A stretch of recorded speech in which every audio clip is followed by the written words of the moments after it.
Père, du Fils et du Saint-Esprit, en son nom. Amen. Aujourd'hui, c'est le premier dimanche du Carême. On l'appelle le dimanche du trésor.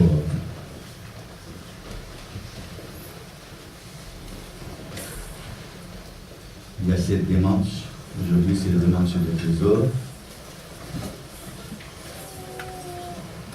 Semaine après la tentation de Christ.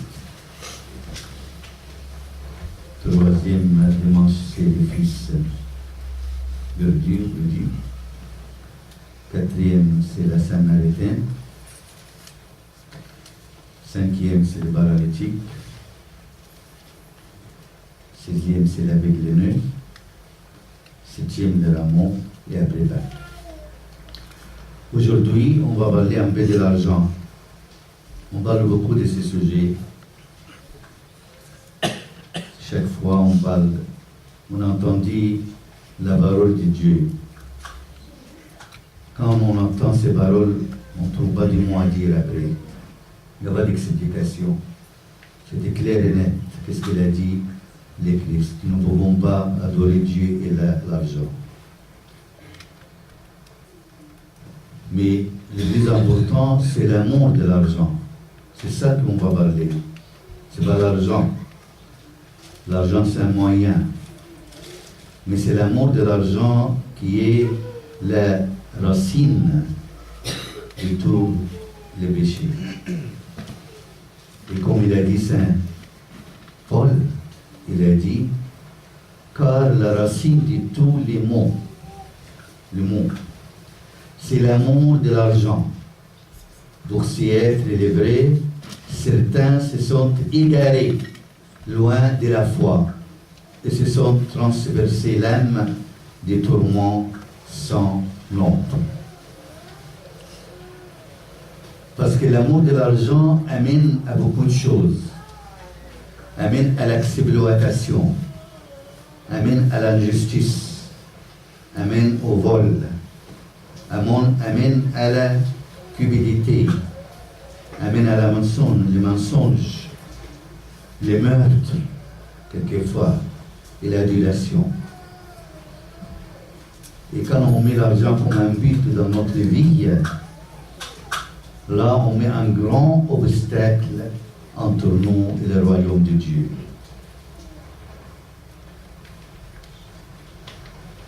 Parce que l'amour de l'argent fait écumer les gens de beaucoup d'autres choses qui les fait éloigner du ciel.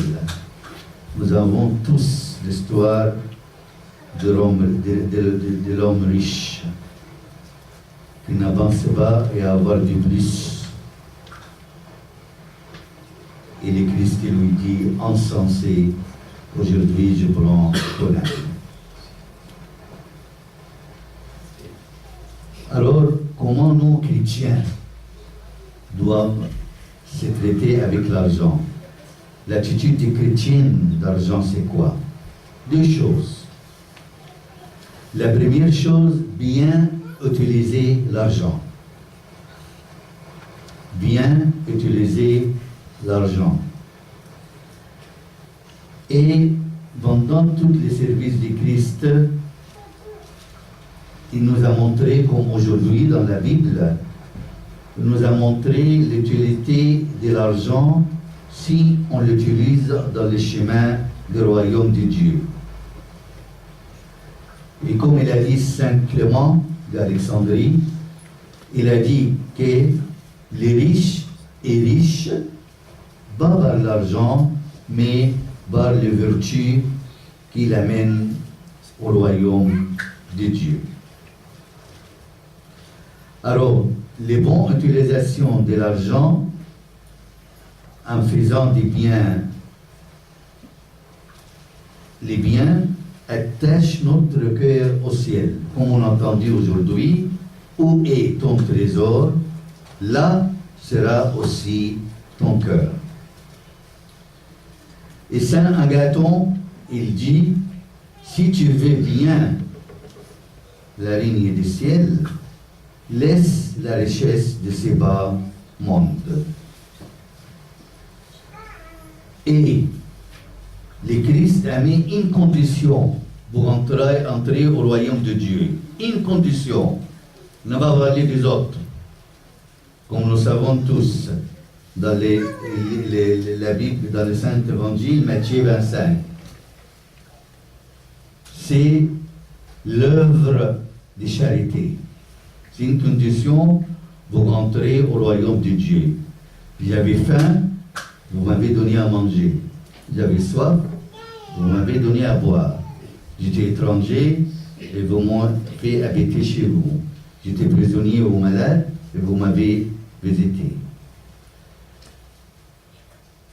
Entrez dans le royaume de Dieu, mes enfants bien bénis. Condition, on n'a pas parlé des prières, on n'a pas parlé des carême, on n'a pas parlé du tout, il a parlé de ces choses-là. Parce que bien sûr, si j'assiste, nous sommes des vrais chrétiens, c'est-à-dire si nous avons toutes les vertus du carême, du jeûne, des prières, ça, en vérité, va nous conduire à utiliser bien l'argent pour faire des biens, pour faire des bonnes œuvres envers de ceux qui ne sont pas beaucoup d'argent. Et nos saints disent une phrase magnifique en parlant de l'argent. Il dit c'est les purs des maîtres et c'est les meilleurs serviteurs. L'argent, c'est pire, les purs maîtres et les meilleurs serviteurs. Quand on est esclave, ce sera notre maître. Et quand on utilise bien l'argent, ça sera notre serviteur.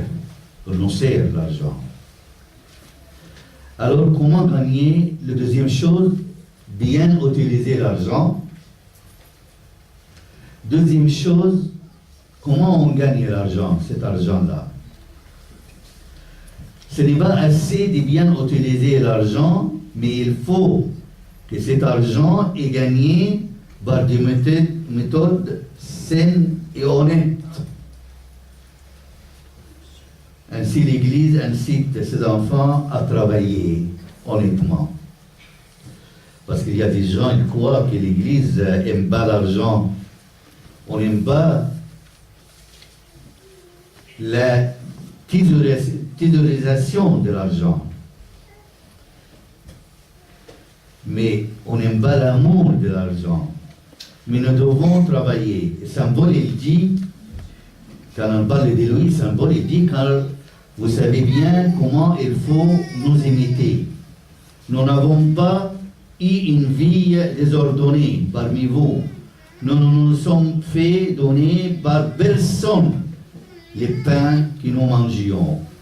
Mais de nuit comme de jour, nous étions au travail, dans le labeur et la fatigue, pour n'être à la charge d'aucun de vous. Saint Paul dit ça. C'est-à-dire, l'Église met un principe, et c'est écrit aussi dans les lettres de Saint Paul, il dit, si quelqu'un ne veut pas travailler, qu'il ne mange pas non plus. Si quelqu'un ne veut pas travailler, qu'il ne mange pas non plus.